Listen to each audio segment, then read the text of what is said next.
So I have made many videos about the beatability of small stakes live no limit. And usually what I'm talking about are California games where I really cut my teeth, where there's actually a flat drop that is different from a rake. It's not a percentage, but if you see the flop, basically the entire collection is taken. Sometimes they'll take an extra dollar on the turn or on the river, but in games where it might be a 1-2, 100 cap game, they're still taking like a $6 flat drop, the same as they're taking at 510, which makes the game really almost entirely unbeatable, or maybe for several dollars. Now, I fully acknowledge that if you're playing in a rake game with a deeper structure or possibly a time game like in Texas, sure, you can beat a low stakes game for maybe 10, 20 bucks an hour, something like that. Well, it was brought to my attention that David Sklansky and Mason Malmuth are now writing a new sort of low stakes book, low stakes live no limit book, and somebody told me that Sklansky actually mentioned me by name in the thread. So this is what got this whole thing started, and I'm going to bring it up right here. I'm going to quote something that Sklansky said in a post. He said, "Meanwhile, I assume you disagree with the assessment of some coaches, such as Bart mentioned earlier, that 1-3 is not profitable because of the rake and the wide range of the players." The wide range of the players? I almost jumped out of my seat when I read that. How on earth could a game not be easily beatable because players play a very wide range, wider than they're supposed to? You want to be in games with loose players. Now, later, Sklansky and I went back on Twitter and he said he was just quoting somebody, that it wasn't him, that he said that. And then Malmuth came in and Mason came in and said, wide range of players as opposed to the wide range of the players, because I interpret this as being, oh, it's going to be hard to play a game like this because of the wide range of the players, which is just absolutely ludicrous. Now, there are several reasons why I don't recommend playing in really small stakes live no limit, especially in a dropped type of format. Number one, it's really, really hard to build any type of bankroll up, even if you can beat the game for like $10 or $15 an hour. That's why I say, if you really want to play for profit, it is a race to the $5 blind level. The other thing too is I feel like you really develop some bad habits when you play in these really small stakes games, because I think some of the time you're forced to kind of play backwards. And if you were really trying to play the game, for the highest win rate, you would just play so tight. And I don't know if anybody has the patience to play, less than 10% of their hands. Now, again, I acknowledge that if it's a rake, it's a little bit of a better structure, but no one's going to be making any serious money in these very, very small stakes games. Now, I will say that Sklansky and Mason Malmuth have written dozens of poker books, and some of them are quite good. And I will say that one of the first poker books I ever read was Skalansky's Hold'em for Advanced Players, which was a limit Hold'em book, but it sort of got me started on my career path towards poker, playing poker full time, and also becoming a poker instructor. But because someone pointed me towards this thread when I read this ridiculous comment, I then went back and read the entire thread. And some of the hand examples that Mason put out here in this thread, Mason and David put out, were just so flabbergasting that I felt like I wanted to review them, because you guys probably know that I do a lot of hand reviews. I do a live call-in stream every single Monday. And by the way, I think Crush Live Poker is one of the best training sites out there for live poker training. We are actually having a really big Cyber Monday, Black Friday sale where all of our subscription levels, including the yearly Elite subscription, which is discounted anyways, are 35% off for the next few days. And that is forever. As long as you keep the subscription active, you will get 35% off. Just click in the link in the description to take advantage of that deal. So I figured, hey, let's take a look at some of these hand examples that they have brought forth that will, in their eyes, prove that they are looking at live, low stakes, no limit in a new way. So let's start off here with example 1, which on the surface looks the most egregious, although I do have some problems, some big problems with some other hands as well. So in the 2+2 post, Mason says, here's a hand that David played at the Las Vegas 1-3 game. It's an extreme example, but we want to start with it to show how different many of the strategies in this book are, and to give you an idea of how different in some situations our approach to maximizing your expectation is from a typical player. And this includes most of those who are currently having some success in live 1-2, 1-3, 2-5, and other similar no-limit hold'em games. Okay, 1-3, no-limit game. David is dealt pocket kings, 2 positions to the right of the button. That is what we actually call the hijack. I don't know if these guys are familiar with that term because they never use it. But the first 4 players limped in. So Sklansky's in the hijack and he's got pocket kings. Pocket kings. It gets folded to him. Oh my God, like this is just a mandatory raise here. 100% for value. I mean, there's really no question about it. Yet he overlimped. He overlimped here with pocket kings, I guess trying to get somebody to raise behind him. There's no guarantee that's going to happen. And then he's going to limp re-raise from late position. Wow. Well, didn't happen. Full blinds check, and then the flop came out. Jack of spades, 9 of hearts, 7 of spades. The under the gun player bet. Now, we don't know the amount, so I'm going to sort of guess at this. 2 players called in between, and then David threw his pair of kings into the muck. He just threw them into the muck. Now, here's the crazy part of this. Now, I made the assumption that the guy probably bet close to pot, so he bet like $15 into 20, and then 2 people call. So Jack 9, 7, 2 spades, 15, call. So the pot is $65, and it's 15 to call. I mean, forget about not raising pre-flop. I understand that the board here is connected, but he is getting like 4-1 here, and you can't tell me that against a bet and 2 calls that he doesn't have at least 20% equity. He very well could have the best hand right now, but it's way too early, I feel like, to just fold. Now, he's got a couple of people behind him, but so what? If someone were to check raise, he can just release. If I ever found myself in this spot, like I was trying to trap somebody who was a maniac, maybe I had posted dead and I picked it up and I checked behind because there's a maniac in the blinds and it didn't get raised, I'm absolutely going to continue. Because let's say the guys fold behind and now the turn's a brick, like an offsuit deuce or something like that, and then it gets checked to David, he could just bet. Or even if the turn's a brick and then somebody bets, and even if there's another call, he can still call. He can evaluate what comes and how the cards connect to the board. And then sometimes he can even value bet the river if checked to him on a non-scary run out, because a lot of times at this level, people sort of play their hands face up. I absolutely could see bet that with a jack and then check. Obviously, the board has many turn and river cards that can kill the action and really can make one pair really, unable to stay in the hand, but it's way too early for that right now. I mean, talk about kind of weak type play. Forget about, pre-flop is, I've never seen any type of approach here to pre-flop like this. You really have to know that you've got some sort of maniac to your left on the button, like maybe raising 30-40% of hands to try to play like a limp re-raise from late position.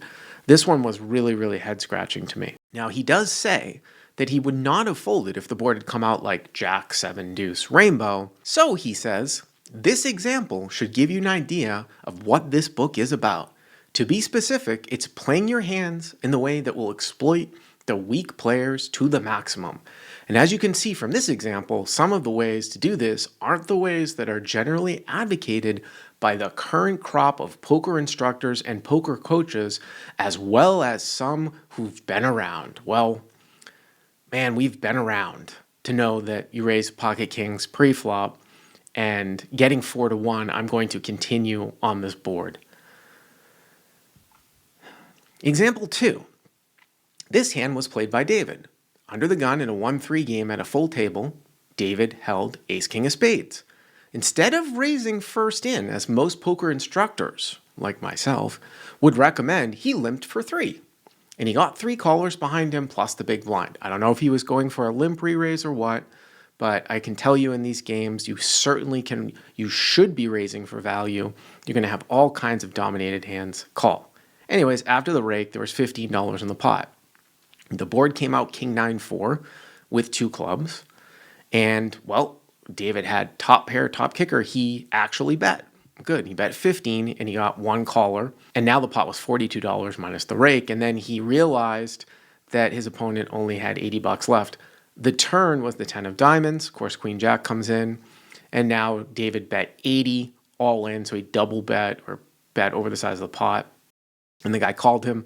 I mean, post flop, it's whatever with 2 SPRs. No one's folding a king anyways. I mean, the problem here is if you actually get like a flush draw to fold. The guy ended up having 6 deuce of clubs, which obviously should fold to over the pot, double pot size bet, but the guy called and then he rivered a flush. So Sklansky got a bad beat. I mean, this one, again, it's just all pre-flop. I mean, what about the other guys that were in the pot that would have called a raise that you're losing value from? Example 3. This is a hand that Mason played, Mason Malmuth. A timid player from early position limped in, and Mason had concluded that this player absolutely never bluffed. So Mason decided to over-limp with pocket 7s. Why you would over-limp here with 7-7, I think 7-7 is pretty much like the cutoff here, but if I've got somewhat of a tight, weak, passive player, whatever, up front who limps in, I actually want to drive the blinds out here and get it heads up with him. And I would probably do that with 6s and above. And then we can debate like the rake or the drop structure, how low you want to go. Because in a drop structure without deep stacks and you have a small pair, you probably should fold like a hand like deuces or 3s, unless you can raise enough to just take it down because of the huge, huge implications of the drop, which is not a percentage. So 3 random cards come out, including 1 overcard to a 7. So I just basically made this up and I put out queen 5 deuce. The blinds checked and the timid player bet a modest amount and then Mason folded. If the guy plays his hand face up, I don't have a problem with that fold really. If the guy has a queen, you'd almost rather have a hand like 5-6 with like a backdoor here so that you could at least improve, because with 7-7 you don't have much equity against the queen. So the issue that I have with this one actually is just pre-flop. I don't know why he's not isolating here. Now, this hand in example number 4 is probably the one that I had the biggest problem with. People look on the surface on paper. I mean, the pocket kings one is pretty egregious pre-flop and then just a weak sort of knit OMC fold post-flop. But check this one out, and this is one where we really advocate what are you trying to do and how a lot of players at this level are just checking back a lot of hands. So this is an amazing one. Okay, so Mason played another hand. This one's at 1-3. An overly loose aggressive player, 2 positions to the right of the button, again, that would be the hijack, raised to 10. The button called, and Mason held ace-king of spades. Again, we don't specifically know what the effective stacks are, so I just put in, $300 for 100 big blinds. But this is a spot where, especially with a late position raiser who's overly aggressive raising, you've got a dead call on the button. You're getting an overlay from the pot. This is a mandatory 3-bet. Just to get pure value. These games are all about value. I mean, the only times maybe that I would call here in the big blind heads up is that if there was a super, super nitty player raising from like under the gun or something like that, and it got folded all the way around to me in the big blind, and once in a while I'll just call. Sometimes I'll do more calling with ace-king off their heads up, but once one of these like 30-40% VPIP guys calls or several people call, you're just losing value by not squeezing. But this is somewhat typical. It doesn't surprise me. I mean, you will see guys flat with ace-king suited. This isn't the biggest issue that I have with this hand. So He just calls. Note the standard play would be to make a big re-raise, he says. And the flop came out Jack 6-3 rainbow. Jack of hearts, 6 of diamonds, 3 of spades. So he's got 2 overcards and a backdoor flush draw. Mason checked. The loose aggressive player made a $15 c-bet. The button folded, and Mason called with his ace-king high. This in itself is not bad, especially if the guy is quote-unquote laggy. Where the problem would become is if this was an overcall, like if it went bet call, you really should not be overcalling here. Multi-way responsibility sort of dictates that. This is part of the other reason why you 3-bet pre-flop, because you can continue when you miss, whereas multi-way you can't. But when the guy folds out to the bet, I think that calling is fine. Now the turn's the 6 of spades, so he picks up the nut flush draw. Mason checks, and the loose aggressive player bets 25. Well, Mason calls again. Now, as we get to the river, start to think about, is Mason calling to hit his draw, or is he calling as a bluff catch here? Because, yeah, maybe the guy is like loose aggressive, but he still has a fair amount of Jack X here in his range, I feel like. So the river here is an ace. Mason checks again, and the loose aggressive player bet 50 now. Here's the biggest issue that I have with this particular hand. What would have happened if the river was a spade? Was Mason going to check again, or was he going to bet? I mean, he said the guy was overly aggressive, but still, he still has a bunch of Jack X here that is going to check back. So if he was going to bet when he made a flush, why isn't he betting now when he hits the ace? I understand that the ace could be a good bluff card for someone, but this guy just bet into 2 people on the flop and then continued to bet on the turn when the 6 paired, which is not a good barrel card for him. So if you're going to play a hand like this and you pick up a backdoor draw, this is one of the things that we teach on Crush Live Poker as sort of a small stakes exploit. A lot of players are like what we'd like to call showdown monkeys, where they're going to check back hands that they should actually value bet. Now, I'm not saying that Jack X is always a value bet here, although the way that this one went down, if I was Mason's opponent, I'd be betting Jack X, and I'd almost be trying to bet him off of a chop, because he really shouldn't have an ace in his hand unless he somehow had like ace 6 or he made like ace jack, or he was sandbagging or something like that. So I just wouldn't, if I got here, I would not check here on the ace. He got super, super lucky. The aggressive player bet 50, and Mason just called, and the aggressive player turned over ace deuce off, which absolutely should be a value bet. But I got to tell you, like, at least half the field is going to check that back and try to go to showdown with it, not realizing that they should value bet. So Mason got really, really lucky here. And again, I think that there's a little bit of inconsistency, because if he was going to bet out when he hit the backdoor flush, why isn't he just betting out now? Unless the guy was so aggressive that Mason somehow thought that checking to have the guy represent the ace when he didn't have it might somehow show more profit than coming out and betting and getting value from a jack. And obviously he wasn't check folding, giving the guy a 6. So this is one where you kind of have to look a little bit deeper. But I would not have played the hand in this manner, and I think he got really, really lucky. So the last hand, I find this a little bit funny, the way that it's written up. So example 5, 1-2 game, $300 buy-in. David called a limp with 8-7 of spades. Again, not really super specific about where the positions are. 5 players, not including the small blind, saw the flop, and after the rake, the pot was $10. So I just put David like in the cutoff here, basically, over limping with 7-8 of spades. So the board comes out ace of spades, 9 of spades, 4 of clubs, which obviously gives Sklansky a flush draw. An early position player bet $8. I assume one of the limpers, and I assume it got folded around here to David, who called, because that's sort of the way that it's written up. Now there was $25 in the pot after the rake, and they both had plenty of chips, which is why I put the effective stacks in here, because it's not specified. The turn was a blank, and David's opponent bet 15 into 25 bringing the pot to $38 after the rake. This meant that David would be receiving immediate odds of 38 to 15 or 2.53 to 1 to call. And since making a flush on the river is approximately 4 to 1, even if David can collect an additional bet when his flush comes in, this does not seem like enough to warrant a call. Who is writing this? Is this Mason writing this? This doesn't seem enough to warrant a call. Are we playing limit hold'em here?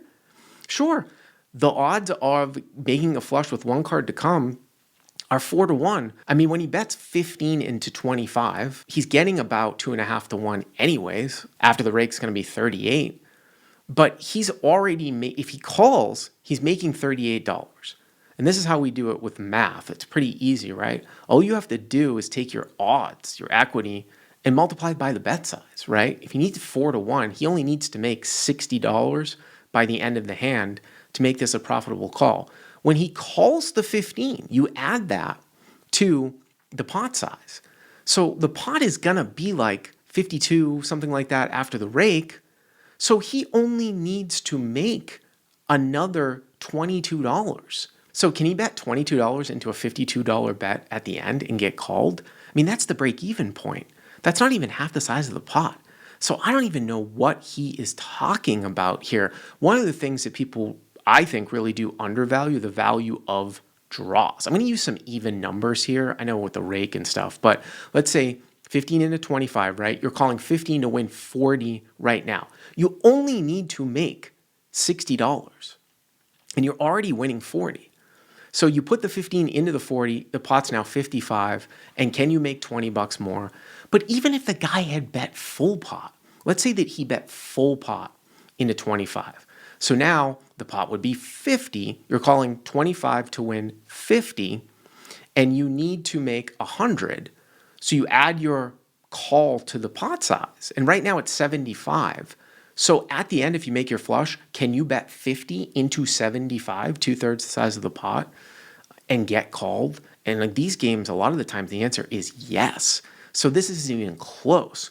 Another thing that I will say though too is I think Mason, the way that he wrote this haphazardly, has said, oh, the turn is a blank. And one of the things when I'm doing one-on-one sort of poker sessions, poker lessons with people, because I think hand recall is such an important skill, there really aren't many blanks here on the turn. I mean, you've got like red deuces and red threes, right? But a lot of other cards give some sort of equity to a flush draw, like 7, 8 of spades. A 5 would be a gut shot, right? A 6 would be a double gutter. An 8 or a 7 would pair. A 10 would make him open-ended. A jack would give him a gut shot here as well. Now, I'm assuming when he said blank, he's not talking about a queen or a king. I think he would have specified that, or if the board had paired. So in this particular case, assuming that a king or a queen isn't like a blank, really you are only, and he's not saying the board would pair, you're really only looking at the offsuit deuces and threes here that are really true blanks. So I wanted to say that too.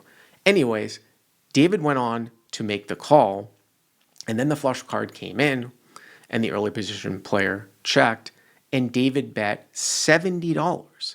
So he actually overbet here, $18 more than the size of the pot. And after thinking a while, the early position player called, and his top pair lost to the flush. And David made $108 on his $15 call, making over 7 to 1 on the 4 to 1 shot. Great! He overbet the pot and got called, but that just goes to show somehow if Mason was thinking that this bet that was just over half the size of the pot didn't warrant a call, I don't know what he was thinking. So that will wrap it up. And I would say that if somebody is a non-studying player and who has never read a poker book, reading this book is probably not going to hurt you. I certainly will read it because I am looking forward to seeing more of these unique hand examples that Mason and Sklansky have put forth. But if they are anything like the ones that they have said in this thread, I don't know if I will be able to recommend the book.